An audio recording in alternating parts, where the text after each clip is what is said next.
سلسلة باك تو سكول خطيرة. هنعمل الناجتس في البيت هي والفراخ البانيه اللي بنشتريها جاهزة من بره. هتعمل معانا كمية كبيرة جدا، طبعا احنا ضامنين جودتها ونظافتها وكمان اوفر كتير. كل المكونات والطريقة هكتبها لكم تحت في الكابشن. هنحتاج بطاطس نسلقها ونهرسها كويس جدا بحيث ان هي تبقى ناعمة قوي.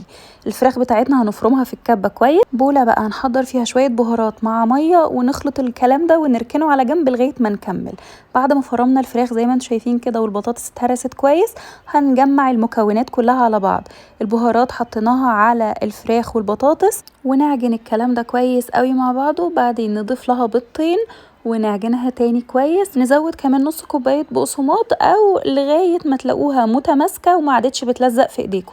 هنشكلها ازاي بقى؟ نفرد كيس كده وندهنه كويس زيت، وبعدين ناخد كورة كده من الخليط بتاعنا نفردها ما بين كيسين، ونحط كيس تاني برضو مدهون زيت على الوش، ونقطعها بالقطاعات ونخلي السمك بتاعها مش رفيعة قوي ومش تخينة. وممكن تستخدموا اي قطاعات عندكم مفيش مشكلة. وزي ما شفتوا حطيناها في الخليط السائل الاول وبعد كده البقسماط الكريسبي. عايزه اقول لكم هو ده اللي بيفرق جدا في طعمها. ممكن بقسماط عادي بس الكريسبي ده عايزه اقول لكم خطير.